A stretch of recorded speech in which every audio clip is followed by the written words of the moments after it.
보혈을 지나 하나님 품으로, 보혈을 지나 아버지 품으로, 보혈을 지나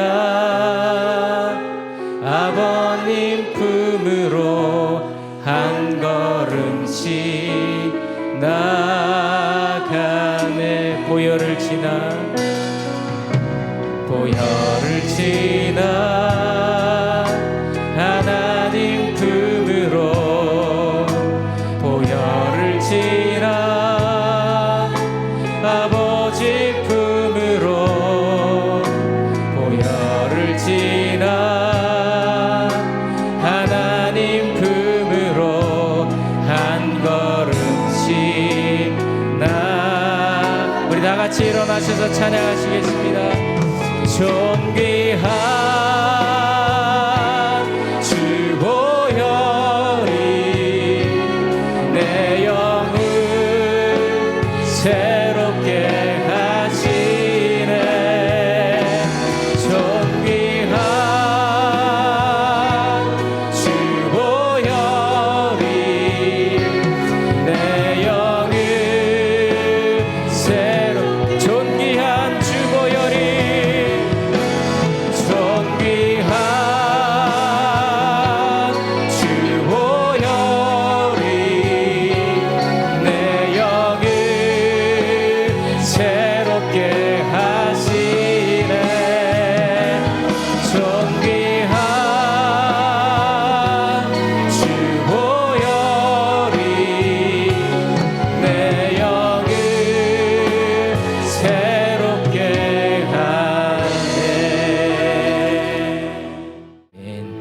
오늘 선포되어질 하나님의 말씀은 마태복음 28장 18절에서 20절의 말씀입니다. 마태복음 28장 18절에서 20절 말씀입니다. 예수께서 나와 말씀하여 이르시되 하늘과 땅의 모든 권세를 내게 주셨으니 그러므로 너희는 가서 모든 민족을 제자로 삼아 아버지와 아들과 성령의 이름으로 침례를 베풀고 내가 너희에게 분부한 모든 것을 가르쳐 지키게 하라. 볼지어다 내가 세상 끝날까지 너희와 항상 함께 있으리라 하시니라. 아멘.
주님의 최대 명령이라는 제목으로 은혜를 나누고자 합니다.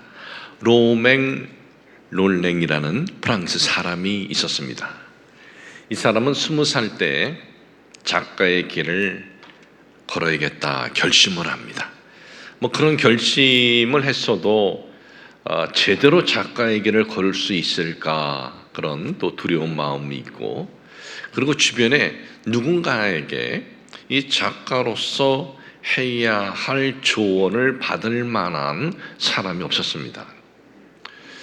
그렇게 한 달 정도 지났을 때 톨스토이의 소설을 읽게 됩니다. 그리고 그가 급히 톨스토이에게 편지를 씁니다.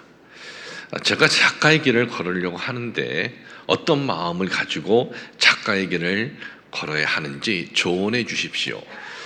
답장을 기대하고 썼지만은 정말 답장이 올 것이라고는 생각하지 못했습니다. 왜냐하면 톨스토이는 그 당시 아주 위대한 작가 중에 한 분이었기 때문에 그렇습니다. 그런데 이제 작가의 길을 걷겠다고 하는 무명의 작가 후보생에게 어떤 조언을 보낸다?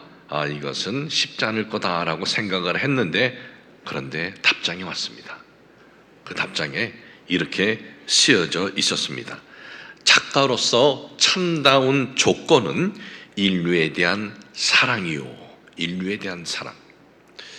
이 세계적인 대문호 톨스토이가 이제 젊고 새롭게 출발하는 이 무명의 한 작가 후보생에게 당신이 작가의 길을 제대로 걸어가려면 인류에 대한 사랑의 마음을 품고 가라, 그랬던 것입니다. 로맹 롤랑은 톨스토이가 보낸 그 조언을 가슴에 품었습니다. 그리고 인류에 대한 이 사랑을 가슴에 품고 그가 글을 써나갑니다. 그러면서 1915년 인류에 대한 사랑의 내용인 서사적 소설 장 크리스토프를 세상에 내놓게 됩니다. 그리고 그는 그 글을 통해서 노벨 문학상을 받습니다. 그가 세상을 떠났습니다. 로맹 롤랑이. 그의 일기록이 있었습니다. 그 일기가 회고록으로 이제 출판이 되었습니다. 회고록으로 출판된 그 내용에 보면은 그에 대한 평가를 이렇게 해놨습니다. 인류에 대한 사랑에 불타는 작가였다. 이것이 그에 대한 평가였습니다. 이 무명의 작가 지망생 대문호의 답장에 담긴 조언을 소중히 여기고 가슴에 품고 살았을 때 인류에 대한 사랑에 불타는 작가로서 인생을 살아갈 수 있었다라는 것입니다. 여러분, 오늘 제가 설교 서론에 이 로랭 롤맹 롤랑에 대해서, 이 작가에 대해서 소개한 것은 다른 것이 아닙니다. 어느 한 대문호의 이 조언을 가슴에 품고 살았을 때 그 작가의 길을 걸어가면서 보람 있는 삶을 살 수 있었다면, 이 우주 만물을 창조하신 분, 그리고 우리를 위해서 십자가에서 이 대속제물이 되어주셔서 우리를 구원해 주신 성자 하나님의 그 뜻을 우리가 소중히 여기고 그분이 우리에게 선포하신 명령을 가슴에 품고 살아간다면 얼마나 보람 있는 삶이 되겠느냐는 것입니다. 오늘 여러분들에게 읽어드린 이 마태복음 28장 18절에서 20절은 하나님의 마음이 뭔지를 보여주는 거예요. 예수님의 그 마음이 뭔지를 보여주는 내용입니다. 이 하늘과 땅과 모든 권세를 가지신 주님께서는 우리를 위해서 십자가에서 대속제물이 되어주셨습니다. 그리고 부활하셨습니다. 승천하시기 직전에 그의 제자들에게, 그리고 그를 따르는 성도들에게 마지막 내리신 명령이에요. 마지막 내리신 명령. 이건 부탁이 아닙니다. 이건 명령이에요. 그래서 이 내용의 말씀을 대위임령이다, 그렇게 표현을 합니다. 너희는 가서 모든 민족을 제자로 삼아서 아버지와 아들과 성령의 이름으로 침례를 줘라. 그들에게 이 복된 소식을 전하고 그들이 회개해서 하나님의 자녀가 되라. 이 복음을 전하러 모든 민족에게 가라. 이 말씀은 먼 나라에 가서 선교적 사명을 감당하라라는 말씀만이 아닙니다. 먼 곳이든지 가까운 곳이든지 복음을 모르는 이에게 찾아가라 이거예요. 찾아가라. 여러분, 세상에 여러 종교들이 있습니다. 그런데 그 종교들을 보면은 공통적으로 어떠냐? 사람이 신을 찾아요. 사람이 신을 찾아가요. 그래서 어떤 고행도 하는 것, 이렇게 내가 고행을 해야 신에게 가까이 나아갈 수 있다. 이렇게 우리가 고행을 내가 해야 신이 나를 좀 봐줄 수 있을 것이다. 그리고 난 다음에 또 뭘 합니까? 사람이 신을 찾으니까 형상을 만듭니다. 그 형상 앞에 나아가 간구하기도 합니다. 이것이 세상에 있는 종교의 모습입니다. 그러면 기독교는 어떻습니까? 기독교는 하나님이 인간을 찾아오셔요. 기독교는 하나님께서 인간을 창조하신 것처럼 인간을 하나님이 찾으셔요. 인류의 첫사람인 아담과 하와를 보십시오. 그는 피조물이 창조주가 되겠다고 하나님께서 한 가지 금하셨는데 피조물이 하나님이 되겠다고 그걸 어겼습니다. 그러고 난 다음에 어떻게 했습니까? 숨었습니다. 숨었을 때 하나님께서 뭐라 그러셨습니까? 아담아 네가 어디 있느냐? 죄 지은 아담, 숨어있는 아담을 하나님께서 찾아오셨어요. 예수님도 보십시오. 성자 하나님께서 이 땅에 오신 이유가 없는 거예요. 성자 하나님께서 그런데 이 땅에 왜 오셨습니까? 이 땅에서 사람들이 죄짓고 그리고 버림받은 그 영혼들을 보면서 그들을 찾아오신 거예요. 그러니까 하나님의 마음은 찾는 데 있습니다. 오늘도 이 말씀은 뭡니까? 가서 찾으라. 나를 모르는 이들을 찾으라 이거예요. 복음을 받아들이지 않는 이들에게 복음을 전해서 찾아가는 것, 이것이 예수님의 마음이고, 이것이 예수님의 마음이라는 것은 바로 그의 나라와 그 의가 바로 이거예요. 그의 나라와 그 의를 구한다는 것이 바로 이 말씀 아니겠습니까? 마태복음 6장 33절에 보면 너희는 먼저 그의 나라와 그 의를 구하라. 그러면 이 모든 것을 너희에게 더하시리라. 먼저 그의 나라와 그 의를 구하는 것이 뭘까? 예배를 많이 드리는 것일까요? 아니면 기도를 오랫동안 해야 되는 것일까요? 물론 그것도 참 그의 나라와 그 의를 구하는 것이지만 정말 예수님께서 우리에게 그의 나라와 그 의를 가장 비중 있게 말씀하시는 것은 바로 무엇이냐? 주님께서 가장 원하시는 것. 가장 원하시는 것이 뭡니까? 떠나시기 전에 유언적 사명을 명령을 내리신 것, 바로 찾아가라 이거예요. 이것이 주님의 뜻이에요. 복음을 모르는 이들에게 찾아가라. 이것이 주님의 뜻입니다.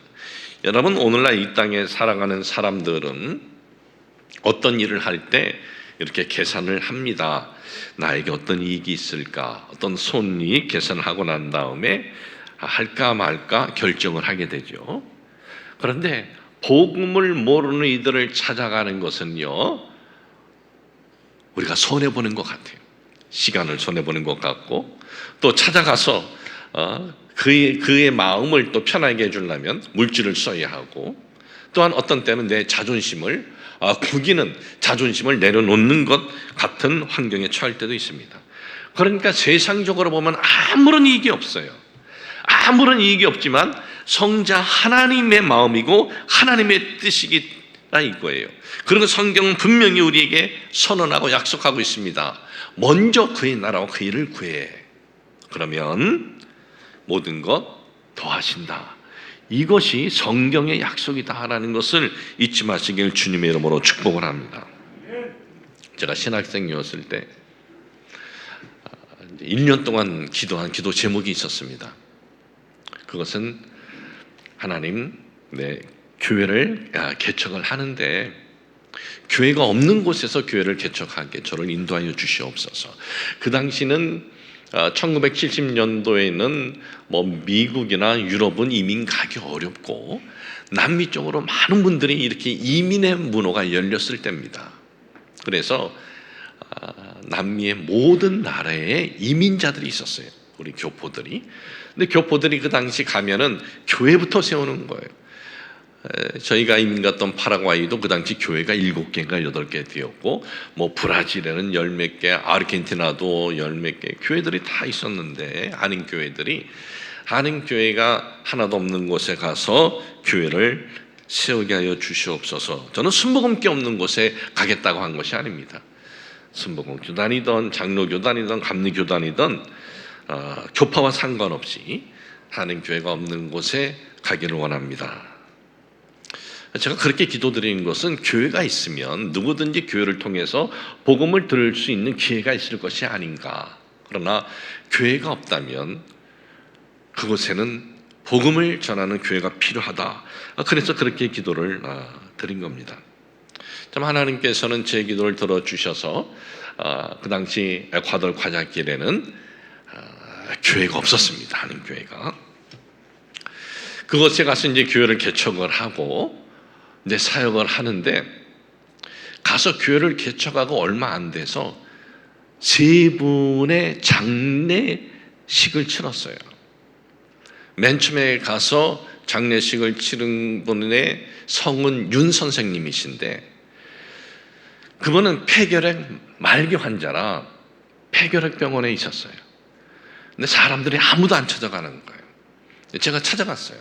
근데 폐결핵 병원에 그분 병실에 들어가는데도 아무도 이렇게 뭐 조심하라 하는 것도 없고, 마스크도 안 쓰여지고, 그냥 네가 알아서 가라 이래요. 가서 뭐 알아서 쟤도 뭐 어떤 그런데 갔을 때 뭐 조심해야 될 것, 그러한 어떤 전혀 사고가 없으니까, 모르니까 가서 그분 붙잡고 기도해주고 예수님 믿게 하고, 폐결핵이 말기가 되면은 앞을 못 보더라고요.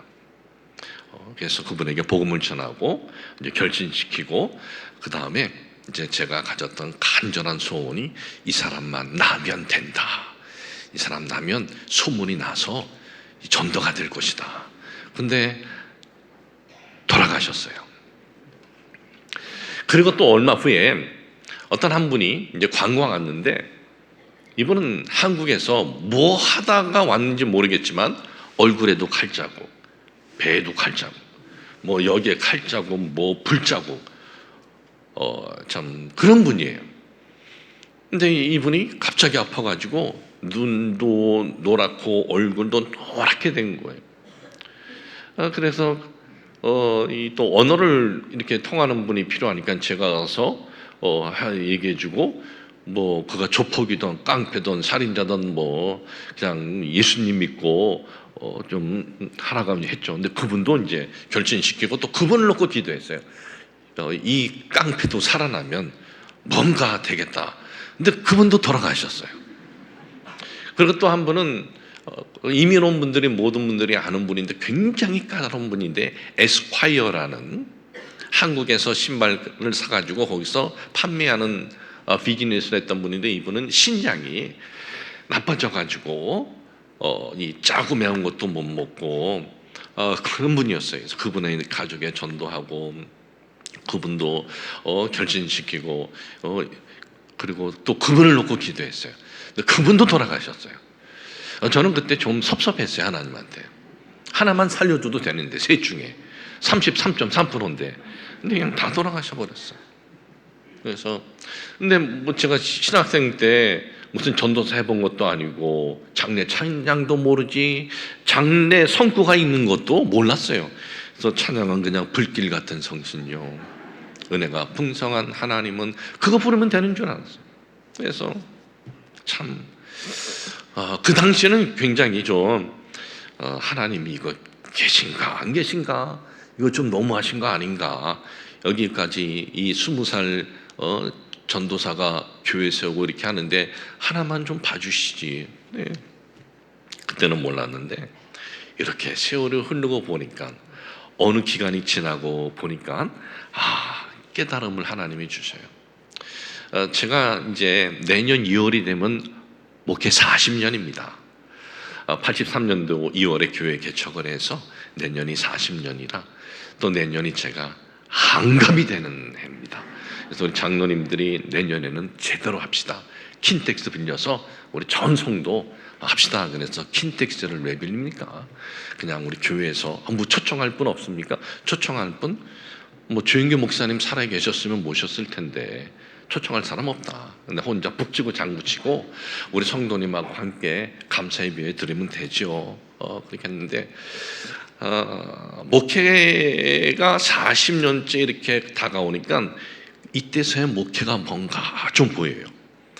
그래서 제가 목회는 좀 빨리 해야겠구나라는 생각이 드는 게 솔직히 30년째하고 또 달라요. 그리고 이 조영규 목사님께서 아주 해외 선교 열심히 하실 때 제가 1년에 한 5번에서 6번은 함께 이렇게 목사님 모시고 나갔는데 또 비공식적으로 목사님하고 단둘이 간 적도 한 2번 있어요. 했는데 목사님께서 그때 당시 해주신 말씀 중에 하나가 제가 40대 초반이었을 때 고 목사는 50대부터 목회가 가장 활동적으로 가장 왕성하게 할 수 있어. 그런 말씀하는 거예요. 저는 속으로 무슨 말씀입니까? 내 40대 초반 내가 얼마나 지금 활동적으로 왕성하게 하는데 그런 마음을 표현 안 하고 가졌어요. 근데 보니까 40대는 아무것도 아니고 50대도 저는 해당이 안 돼요. 조영규 목사님이니까 50대에 이 조영규 목사님이란 분은요, 이 성경 한 권 가지고 세계적으로 그분이 끼친 영향력은 말로 다 표현 못합니다. 기독교 역사에 2번 다시 이런 일은 없을 거예요. 근데 그분이니까 50대에 그렇게 정말 사역을 하셨지, 저 같은 경우는 50대가 아니고 60대부터 조금 할 것 같아요. 내년 한갑 때부터 여러분 기대하셔도 된다고 생각됩니다. 그래서 40년 이렇게 이제 목회해 왔잖아요. 이제 이렇게 목회해 왔는데 참 뒤돌아보니까 참 많은 은혜를 나는 받았구나. 뭐 문제도 없고 고난이 없다는 것이 아니에요. 왜 문제가 없고 고난이 없겠습니까? 사람이 모인 것은 다 문제가 있고 고난이 있는데 좋은 사람이 있는가 하면은 또 그렇지 않은 사람도 있어요. 근데 그렇지 않은 사람이 조금 있었다 뿐이다 이거죠. 근데 좋은 사람들이 많으면 그렇지 않은 사람 조금 있는 거는 별 그렇게 문제가 되질 않아요. 그래서 참 우리 순복원당교회에서 목회한 지도 23년 되고 또 에콰도르에서 개척해서 3년 목회하고 미국에서 7년 동안 또 이렇게 목회를 하면서 정말 좋은 교회와 좋은 성도들과 함께 이렇게 참 목회를 할 수 있었던 것을 이렇게 뒤돌아보면서 어떤 마음이 언제부터 이렇게 들리냐 하면 조금 그 에콰도르 가서 곧 죽을 분들을 예수님 믿게 하고 그리고 결신시키고 그들 한 분 한 분 생각나게 하셔요. 그러면서 그때 하나님께서 가라고 하셨을 때 내가 가지 않았더라면 저분들 어떻게 되었을까? 근데 하나님께서 그것을 굉장히 기뻐하신 것 같아요. 그런 기억이 계속 나는 거예요. 지금도 하나님께서 그때 그 일을 생각나게 하시면서 위로의 음성을 이렇게 들려주십니다. 여러분, 우리가 부모님 마음을 이렇게 들면 어때요? 부모님이 기뻐하십니다. 사람의 마음을 들게 하면 사람이 기뻐하죠. 그러면 하나님 마음을 내가 어떻게 하면 기쁘게 해드릴까? 그런 마음 한번 가져보신 적 있습니까? 하나님 마음을 기쁘게 한번 내가 해드려야지. 그런 마음들을 한번 가져보시기를 바랍니다. 그럴 때 하나님께서 여러분의 삶을 붙잡아 주실 거예요. 우리가 원하는 대로 다 해준다는 게 아니에요. 살아가면서 어떤 원치 않는 사건을 만날 때도 그걸 감당케 해주시고 하나님이 주시는 그 평안과 하나님의 인도하심을 체험하게 될 것입니다. 여러분, 이스라엘 역사를 보면은요, 이스라엘 역사의 가장 위대한 왕 다윗입니다. 근데 그가 가장 위대한 왕이 될 수 있었던 것은 그가 무슨 출신이 괜찮아서 그에게는 어떤 많은 그 배움이 있어가지고 아니에요. 성경은 하나님께서 다윗 그 총구석에 있는 다윗 형제들 중에 그 막내 다윗을 딱 잡아가지고 뽑아서 세워주신 것에 대해서 뭐라고 말씀하고 있냐면 사도행전 13장 22절에 보면 다윗을 왕으로 세우시고 증언하여 이르시되 내가 이새의 아들 다윗을 만나니 내 마음에 맞는 사람이라 그래요. 그건 시골 총구석에서 틀어박혀 있는 다윗, 하나님이 그를 뽑아서 찾아서 이스라엘의 왕으로 세우신 것은 다른 것이 아니에요. 하나님 마음에 들었다는 거예요. 여러분 오늘도 마찬가지예요. 우리가 하나님 마음에 드는 삶이 무엇인가? 하나님 마음에 드는 이 삶을 살게 여러분 기도해 보셨습니까? 한번 그런 기도를 드려보십시오. 여러분 우리가 이 세상을 살아갈 때 어떤 복 우리 많이 하는데 복 받기 위해서 기도하는 거 중요하죠. 또 어떤 꿈을 이루기 위해서 계획을 세우고 목표를 놓는 것 중요합니다. 그러나 그 무엇보다 그의 나라와 그 일을 구하는 것, 하나님 마음에 드는 것, 이것보다 더 중요한 것은 없다라는 것을 잊지 마시길 주님의 이름으로 축복을 합니다. 우리가 성경을 굉장히 중요시 여깁니다. 성경 창세기부터 요한계시록 66권의 이 말씀이 얼마나 우리에게 중요합니까? 근데 이 말씀을요, 이 성경을 정말 아주 그 핵심적인 내용만 딱 엑기스만 뽑으면 굉장히 짧아요. 뭐예요? 창조주 계시는데 창조주가 우주 만물 창조하셨고 우리를 창조하셨다, 인간을. 그리고 이 생명체 중에 인간에게는 영원한 하나님의 형상과 모양, 영원한 영혼을 사람에겐 주셨다. 이 사람이, 인간이 그 하나님만을 경외하며 살아야 되는데 이게 하나님 되려고 타락을 했습니다. 그런데 그 타락한 인간을 하나님께서 살려주시려고 독생자 예수 그리스도를 이 땅에 보내서 대속제물에 되게 해주셨다. 이것이 성경이 다 전부의 내용이에요. 이 성경 전체 스토리가 이것이 전부예요. 하나님의 천지 창조, 인류 인간 창조, 예수 그리스도 십자가 대속, 그분의 부활, 이것이 성경 핵심이에요. 근데 우리가 하나님의 형상과 모양대로 지음받았다고 하더라도 우리에게는 우리 영혼이 영혼이 있다 하더라도 우리가 하나님처럼 어떤 창조를 할 수 있는 능력 우리에게 있어요? 우리 창조할 수 있는 능력 아무도 없습니다. 그렇다고 우리가 예수 그리스도께서 십자가 대속제물이 되어주셨는데 우리가 정말 무슨 누구를 위해서 우리가 대속제물이 될 만한 그러한 존재입니까? 우리는 정말 죄, 불의, 이것 투성인데 우리 중에 누가 온전한 사람이 어디 있습니까? 우리는 이 엄청난 하나님의 계획과 예수 그리스도의 십자가 대속의 이 사역에 동참할 수가 없어요. 그런데 이 사역에 동참할 수 있는 게 하나 있어요. 그것이 뭐예요? 하나님의 창조 사역과 예수 그리스도 십자가 대속의 사역에 동참할 수 있는 것, 바로 그 사건을 전하는 거예요. 하나님 계심을 전하는 거예요. 예수 그리스도 대속을 전하는 거예요. 이 하나님의 계획이, 이것이 하나님의 계획이다 선포하는 거, 이것이 하나님의 계획에 동참하는 거예요. 하나님의 계획에 동참하는 거. 여러분, 하나님의 계획에 동참한다는 것, 이게 희생입니까? 희생 아닙니다. 영광입니다. 기쁨이고 특권입니다. 예전에는 왕조 시대고 지금은 대통령 시대인데, 대통령이 시대든 왕조 시대든 대통령의 계획에 함께 동참하는 것, 왕의 계획에 함께 동참하는 것, 이게 희생입니까? 아니죠. 영광이고 특권이고 정말 이건 기쁨이죠. 그런데 우주 만물을 창조하신 하나님의 계획인데 가서 찾아가라. 예수님께서 승천하기 직전에 가서 제자를 삼아서 회개시켜서 내 앞에 데리고 와라. 이 연결고리를 너희들이 좀 해라.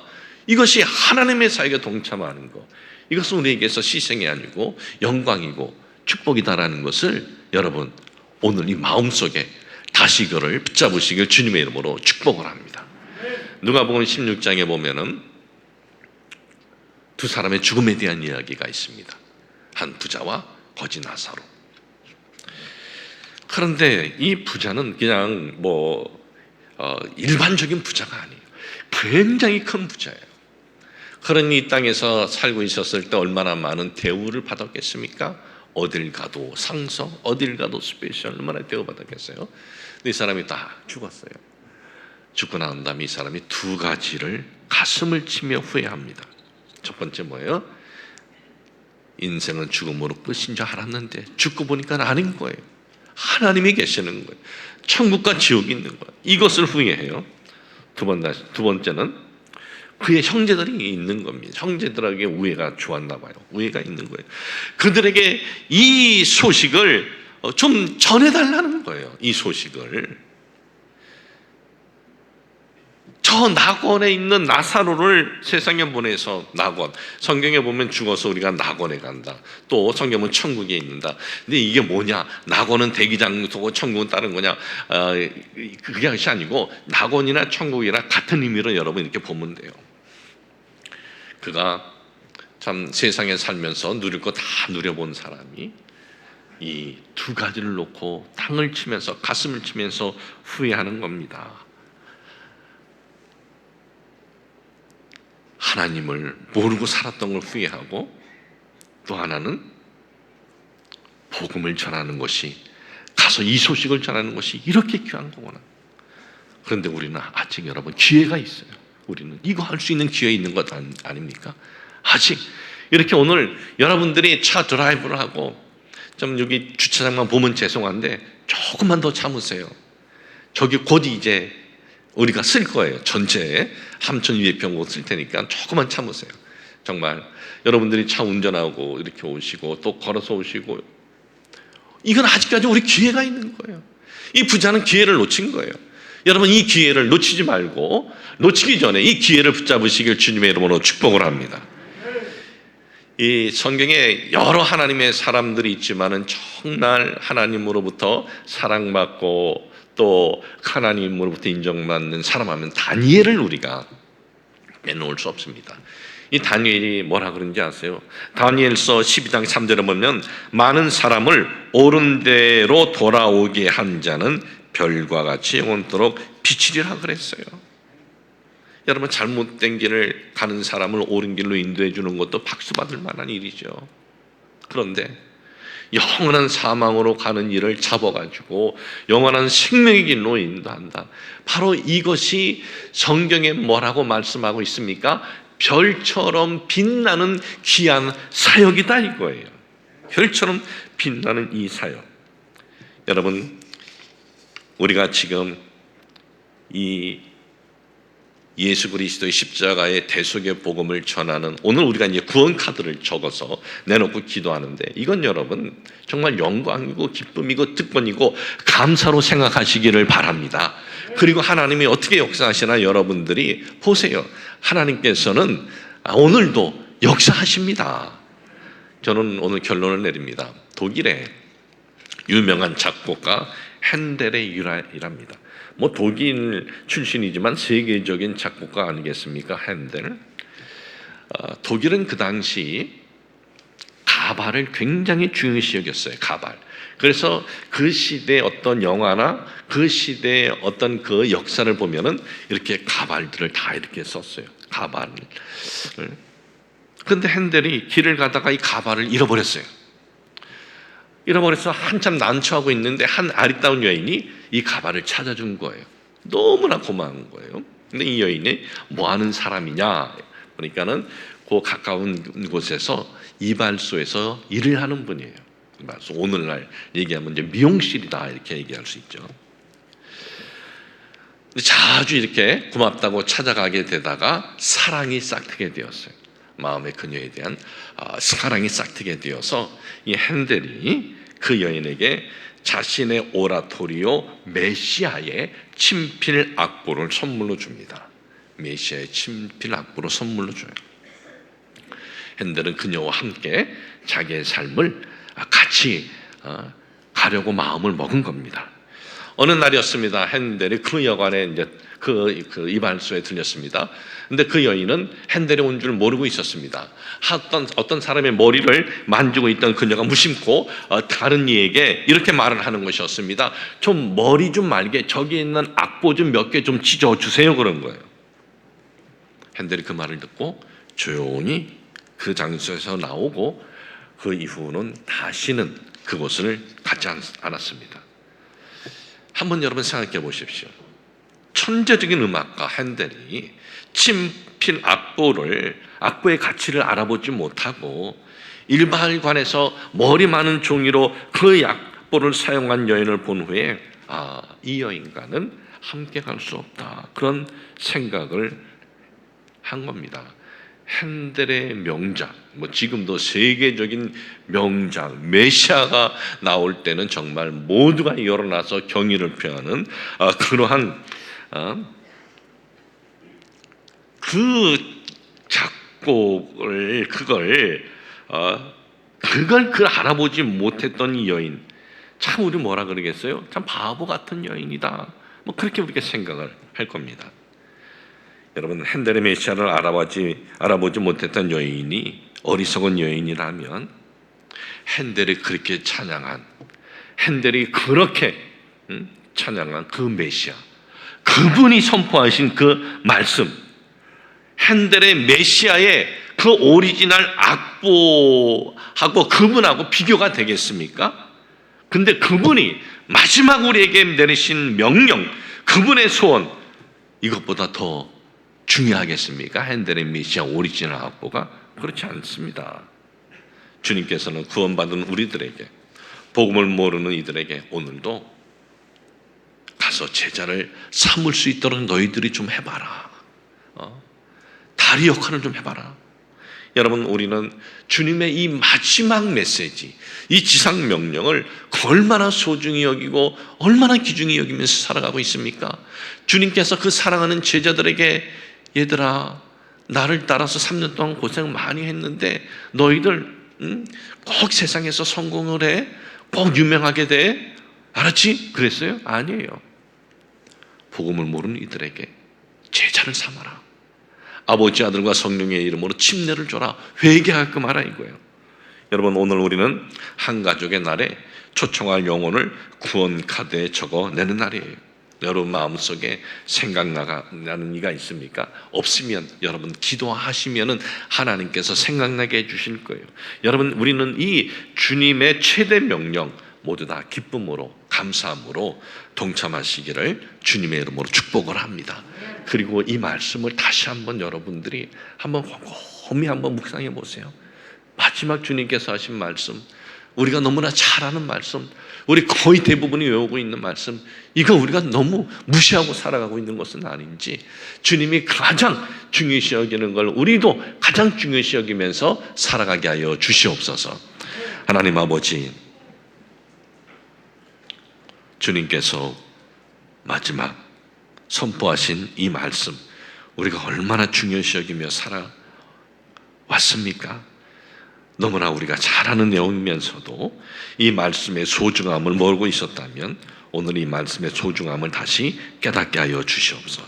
이 말씀을 붙잡고 나아가게 하여 주옵소서. 하나님 아버지, 이 사역에 하는 것은 희생이 아니라 영광이고 기쁨이고 축복임을 알게 하여 주시옵소서. 예수님의 이름으로 기도합니다. 아멘.